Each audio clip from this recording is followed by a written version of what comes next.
Há pouco mais de um mês da aposentadoria de Rosa Weber no STF, uma pergunta continua sem resposta: quem vai ocupar a cadeira da ministra? E em meio à pressão vinda de todos os lados, do governo, sociedade civil e meios jurídicos, dois nomes aparecem com destaque na lista de favoritos. O primeiro é o advogado-geral da União, Jorge Messias. O segundo, Bruno Dantas, presidente do Tribunal de Contas da União. Os dois tentam mostrar alinhamento a pautas progressistas, no momento em que um outro indicado por Lula, Cristiano Zanin, sofre críticas por seus votos no STF, como na descriminalização do porte de drogas para uso pessoal. Esse foi talvez o terceiro ou quarto voto nessa curta trajetória ainda de Zanin no Supremo Tribunal Federal que causou espanto a setores de esquerda, que estavam vivendo, aí sou eu dizendo, uma espécie de pensamento mágico idealizado de que Zanin, embora jamais tenha dado qualquer pista de que seria progressista, seria. Desde o início do mandato, Lula é pressionado para escolher uma mulher para a corte, e algumas candidatas surgiram com força nas últimas semanas. Mas o presidente não dá sinais de que vá atender a esses pedidos, e tampouco sinaliza quando anunciará sua escolha, seja ela qual for. O Ao Ponto de hoje analisa a definição do nome do substituto ou substituta de Rosa Weber no Supremo e quem está na frente nessa corrida pela indicação do presidente Lula. Quem explica pra gente essa questão e traz os bastidores são as repórteres Jennifer Goulart e Mariana Muniz, da sucursal do Globo em Brasília. Eu sou o Felipe Barini. O Ao Ponto de 30 de agosto de 2023 está começando. Vem com a gente!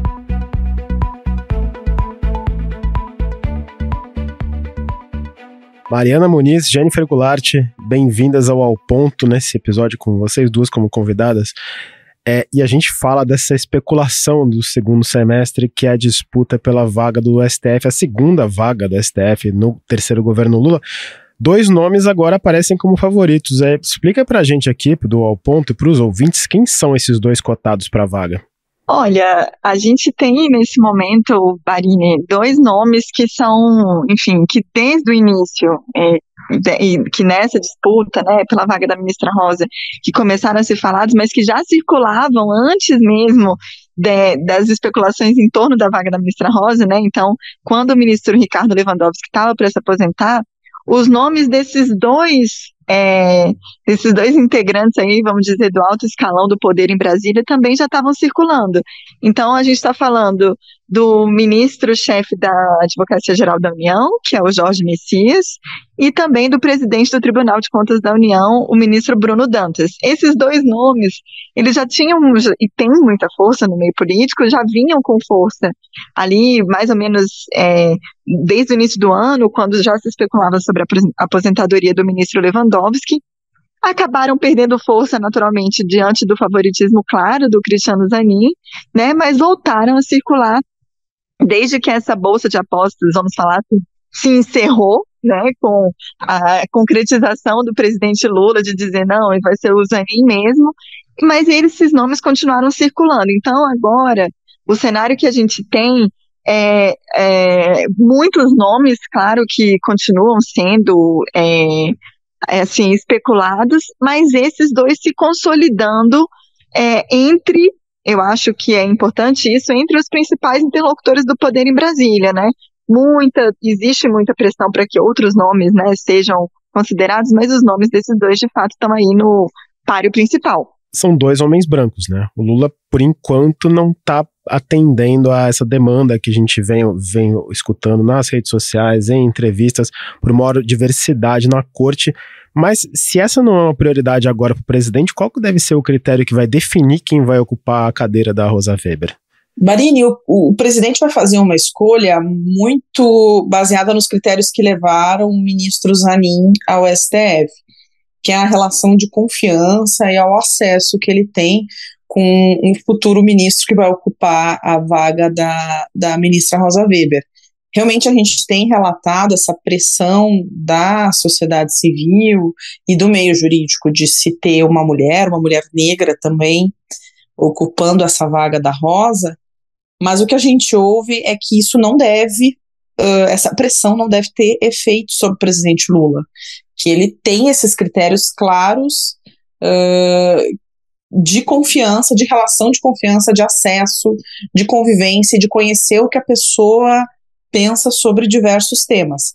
É dentro desse contexto que o ministro da Advocacia Geral da União, Jorge Messias, e o presidente do Tribunal de Contas da União, Bruno Dantas, estão se enquadrando de proximidade. Dentro desse aspecto, a gente tem o Jorge Messias mais próximo ainda do presidente, porque ele tem despachado com o presidente Lula todos os dias pela manhã, uma agenda que normalmente ocorre às 9 da manhã, junto com outros ministros que são da cozinha do presidente, como o ministro da Casa Civil, Rui Costa, o ministro Alexandre Padilha, de Relações Institucionais, e o ministro da Secretaria de Comunicação, Paulo Pimenta. Então, nos últimos meses, o ministro Jorge Messias se aproximou desse núcleo próximo do presidente, se tornou também uma espécie de consultor jurídico do presidente, e tem esse acesso tem essa vantagem de um acesso mais aproximado em relação ao Bruno Dantas. Agora, complementando o que a Jennifer está falando, é interessante a gente pensar também numa construção de uma relação, né? Essa relação do Messias foi construída, quer dizer, existe esse critério da busca por alguém que seja de confiança, mas é interessante lembrar, por exemplo, que o Messias não era exatamente o cara da confiança do Lula, né? O Messias, ele vem de um outro cenário, ele vem muito ali do governo da ex-presidente Dilma Rousseff, né? Antes disso, ele é ainda, mas ele era o cara da confiança do Aloysio Mercadante, né? Que hoje está à frente do BNDES, um petista histórico, vamos falar assim. Então, ele é muito próximo do presidente Lula, ele sempre foi muito próximo? Não, houve uma construção de uma relação. E aí é legal a gente observar que nos últimos meses, o ministro Bruno Dantas, à frente do TCU, ele tem buscado também construir essa relação. Ele, obviamente, já é uma pessoa conhecida da política, né? Ele vem do Congresso, né? Ele sai do Congresso para ir para o TCU, com uma relação histórica com o ex-presidente da República, José Sarney, ali também muito próximo do Renan Calheiros, próximo do ministro Gilmar Mendes, aqui do Supremo, né? O decano. Mas ele vem buscando, quer dizer, uma pessoa conhecida da política, mas que não necessariamente tinha uma proximidade com o presidente Lula, mas que tem buscado estabelecer esses laços. Então, o critério de fato agora, o que a gente tem observado é que é uma questão de confiança, é alguém que o presidente conheça, alguém com quem ele despache, alguém em que ele possa confiar. Isso significa que nenhuma outra pessoa possa ganhar esse espaço? Acho que até pode, mas o tempo, se a gente for pensar, né, enfim, em termos temporais, a ministra Rosa vai se aposentar no final de setembro e tudo indica que o presidente queira fazer essa indicação não muito tempo depois. Então, para ganhar essa confiança de uma hora para outra, talvez demore um pouco.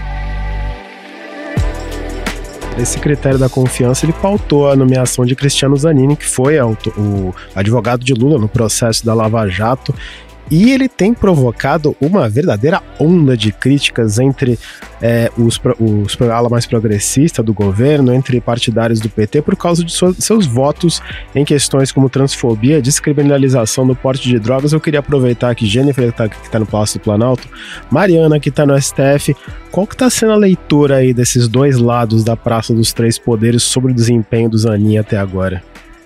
Marini, é claro que causou um constrangimento para o governo que defende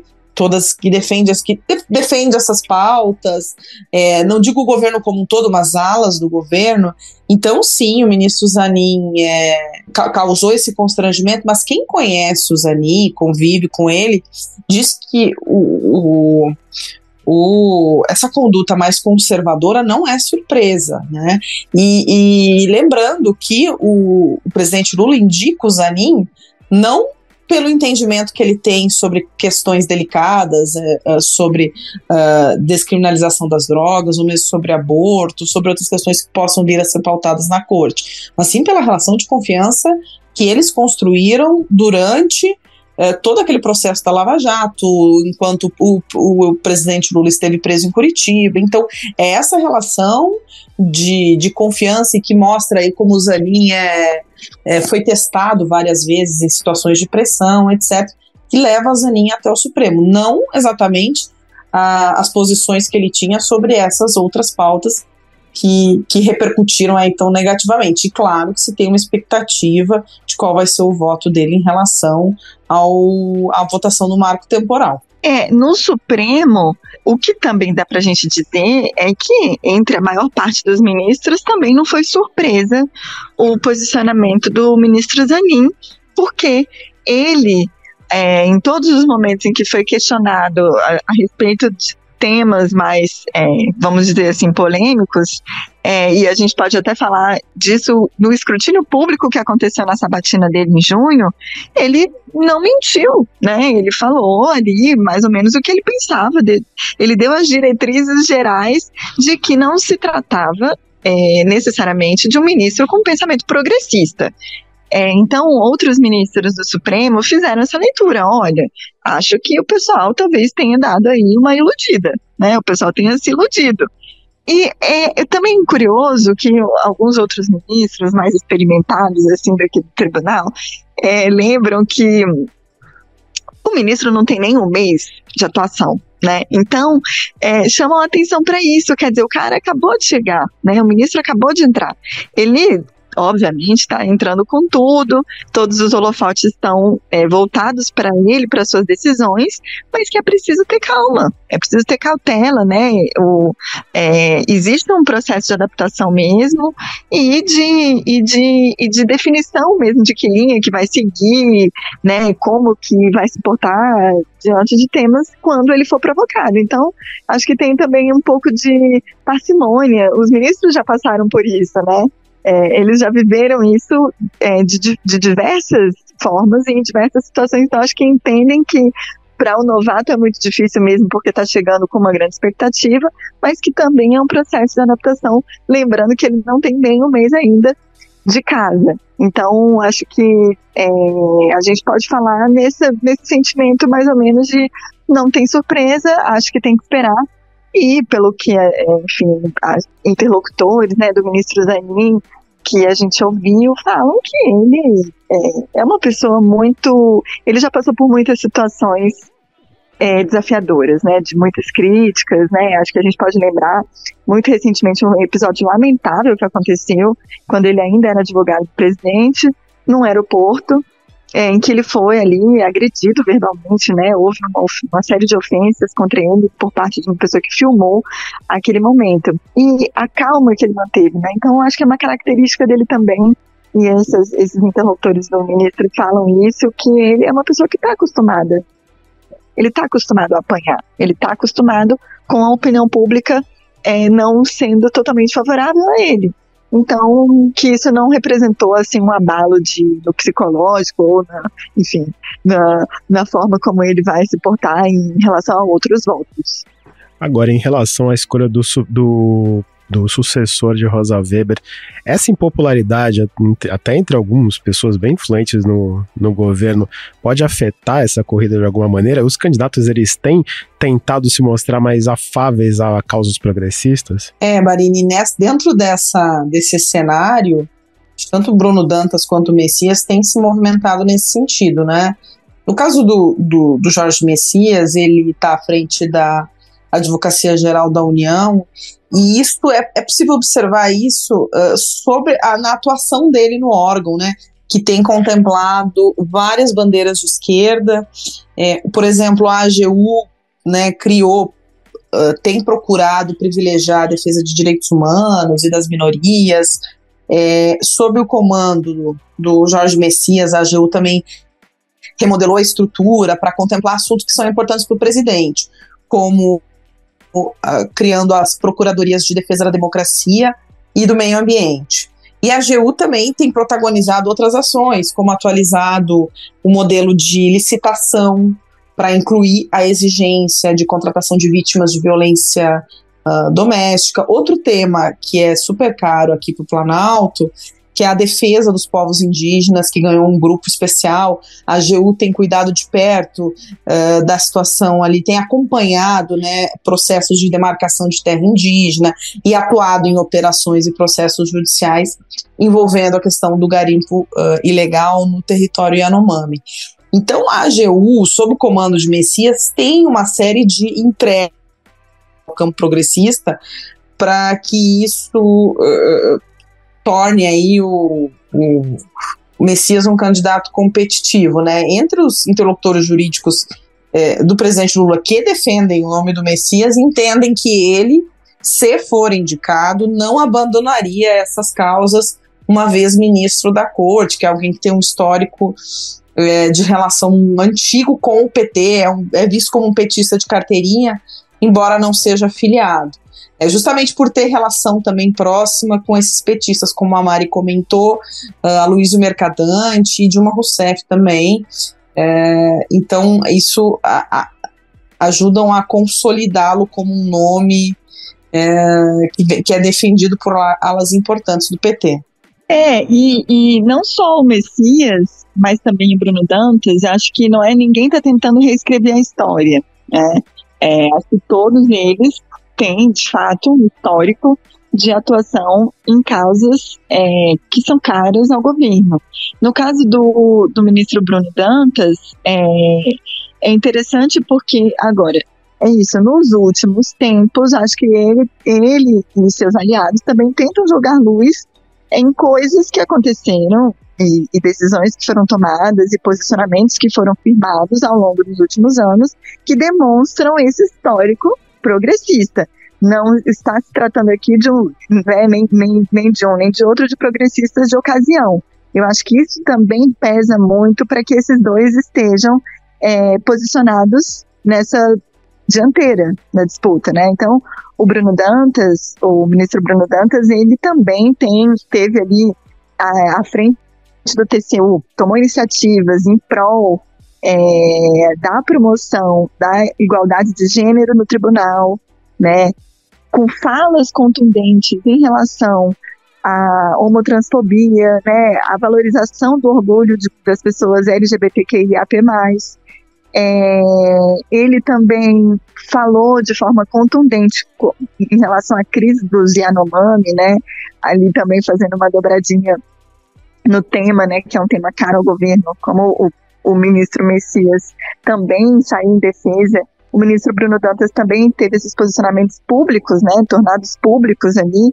E eu acho que até antes disso mesmo, dá para a gente falar em momentos em que ele, lá no passado, quando havia o processo das pedaladas da ex-presidente Dilma, ele se posiciona de uma maneira muito favorável à ex-presidente. Então tem um histórico, a gente pode ir para trás, né? Dá para a gente ir para trás.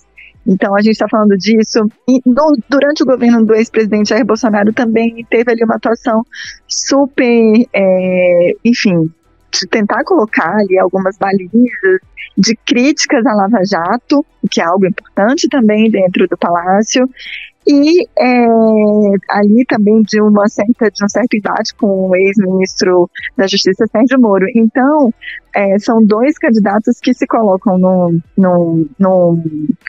num espectro de adotarem posicionamentos que são progressistas, que conversam com o que está ali no programa de governo do PT, né, com essas pautas que são caras ao governo, mas também, de uma certa forma, em defesa de causas, de setores que foram importantes de temas que foram importantes e que são importantes ainda, né, para o presidente Lula. Então, acho que essa questão do combate à Lava Jato, né, de não cair nesse discurso da Lava Jato, de ter uma postura de combater isso, acho que os dois tiveram, né, ali, nesse momento. Então, mas é curioso que há um movimento, né, de ambos de se apresentarem com esse currículo, né, e isso é do jogo da política. A gente sabe que aqui em Brasília, muitas vezes, quando não é também conveniente, você deixa certas coisas escondidas, né? Você não dá tanto destaque. Mas já que esses temas são valorizados, né, na atual gestão e pelo presidente Lula, que como forma, inclusive, de demonstrar um posicionamento ali e uma lealdade, eu acho que sim, eles estão lançando mão dessas pautas que já foram defendidas por eles. A primeira escolha do presidente Lula foi um pouco quase óbvia, todo mundo já tinha deixado claro que nas entrelinhas que seria Cristiano Zanin. E agora, tem alguma pista do que se passa na cabeça do presidente? Por enquanto, o que nos norteia é muito esses critérios que o presidente tem para eles como os mais importantes, que é a relação de confiança que ele tem com a pessoa. Isso para ele é um critério muito importante. Então, é o que vai pesar, né, nessa escolha. Agora, é difícil, o presidente é bastante enigmático sobre esse assunto, até com quem está ali no dia a dia, conversa com ele, com seus interlocutores jurídicos. Ele não dá pistas de quando vai indicar, de como vai fazer, mas o que todo mundo fala, e a gente já tem visto pelos atos do presidente, é que o critério de relação, de confiança, de proximidade que ele vai ter com o futuro ministro, de lealdade, e de também ser uma pessoa capaz de suportar pressões públicas, como agora está acontecendo com o ministro Zanin, são critérios que são muito importantes para o presidente.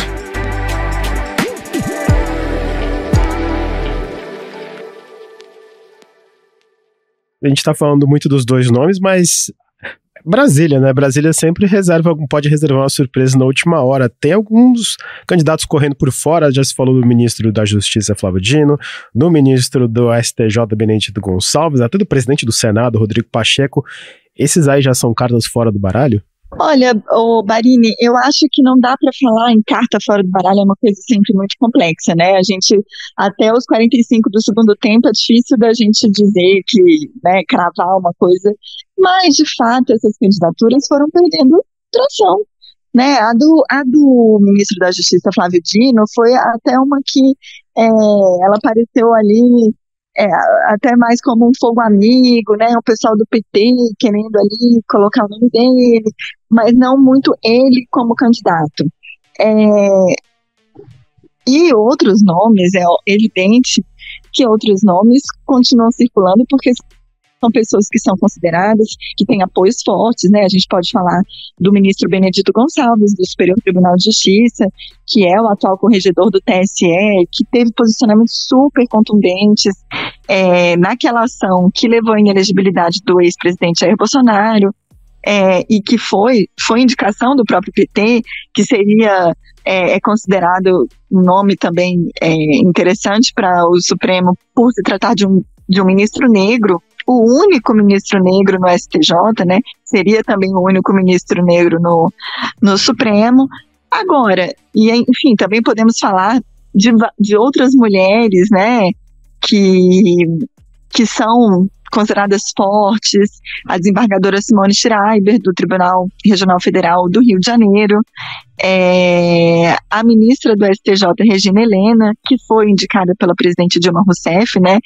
Que tinha sido a última indicação de uma mulher para o STJ, mas, de fato, essas candidaturas vão perdendo força à medida em que os principais, acho que ali o entorno do presidente vai dando outros sinais, dizendo, olha, é o critério da confiança, é a proximidade, é a idade também, acho que tem esse fator da idade, acho que isso pesa sim, né, são duas pessoas jovens, a gente está falando de ministros, tanto Dantas quanto Messias, que têm 40 e poucos anos, né, que podem, caso sejam indicados para o Supremo, vão ficar muito tempo assim como Cristiano Zanin, o que é algo que é visto como positivo, né, é visto como favorável. Então, realmente, no curso desse processo, alguns nomes vão ali perdendo força e a gente já passa a não considerá-los como tão prováveis. Mas é claro que tudo sempre pode mudar, a gente está falando de Brasília. Então, dizer que que esses nomes estão eliminados até é difícil, é temerário, não dá nem pra gente fazer uma coisa dessa, senão a gente não estaria sendo jornalista séria, porque isso, todo mundo né, até no último minuto ali qualquer coisa pode mudar.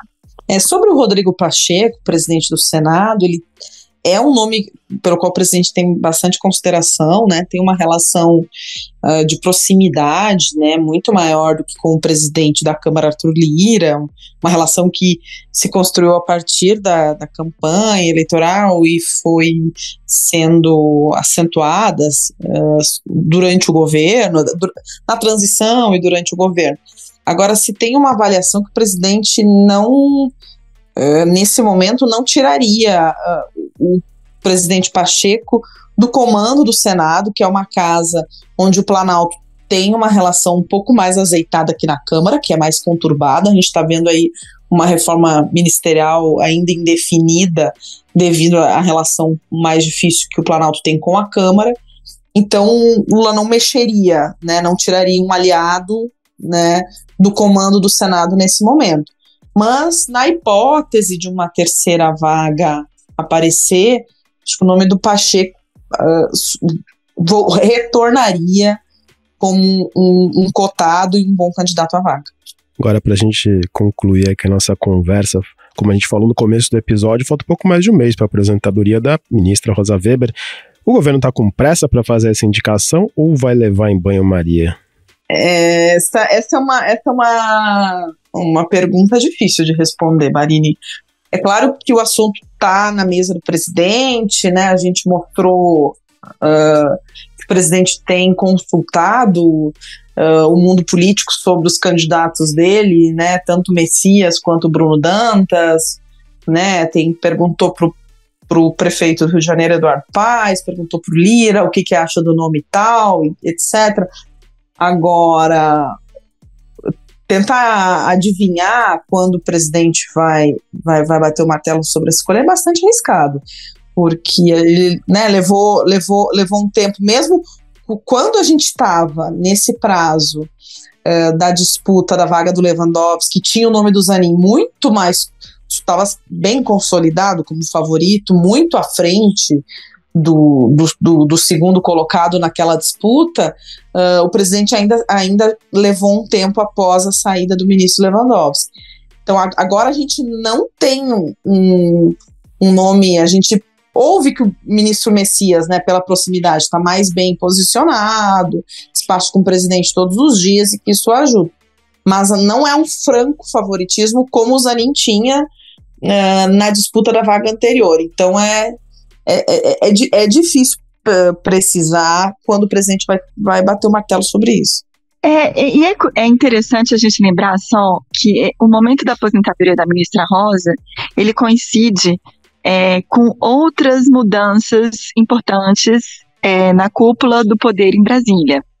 A principal delas é a mudança, é a troca no comando, enfim, é o término do mandato de Augusto Aras na Procuradoria-Geral da República.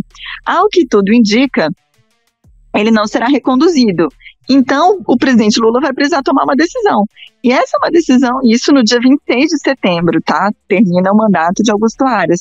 A aposentadoria da ministra Rosa deve acontecer por volta desses dias, dessa segunda quinzena de setembro. Então, são coisas que vão se reunir no mesmo momento e que pode ser que isso, vamos dizer assim, atrapalhe ou faça com que o presidente tenha que ter uma lista de prioridades, né? Então, não vai ser um momento tão simples, né? Não são escolhas triviais. E ele precisa tomar decisões que são muito importantes ao mesmo tempo, né? Além disso, tem as vagas abertas no STJ, né? Que o presidente Lula, nessa terça, nomeou já a primeira pessoa para a vaga, né? Inclusive, a primeira mulher em 10 anos para a STJ, já o presidente Lula escolheu, a advogada Daniela Teixeira, mas ele precisa ainda escolher outros 2 ministros para a STJ, ele ainda não tomou essa decisão. Então, o momento, eu acho que é um momento que é delicado e que ele precisa refletir mesmo sobre essas escolhas. Então, talvez não seja uma coisa tão rápida.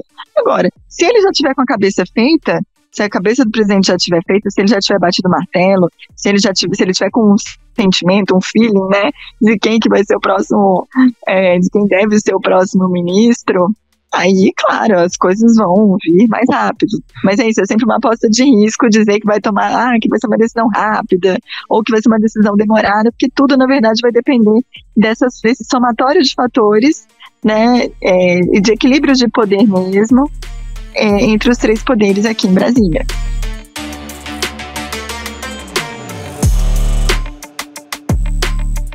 Sempre melhor prudência e sempre melhor buscar informações na fonte. Jennifer Goulart, Mariana Muniz, como sempre, muito obrigado pela participação de vocês aqui no Ao Ponto. Voltem sempre porque assunto não falta. Obrigada. Obrigada, Varini. Um abraço.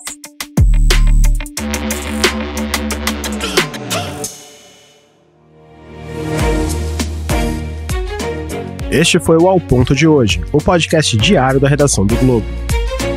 Nessa conversa, a gente conta com a participação de toda a equipe do jornal, as mesmas pessoas que trazem informação e análise de qualidade todos os dias. Quer saber mais? Assine o Globo, acesse assineoglobo.com.br e confira todas as notícias e reportagens especiais. A produção foi de Pedro Guimarães e a edição de João Guilherme Lacerda. Até mais!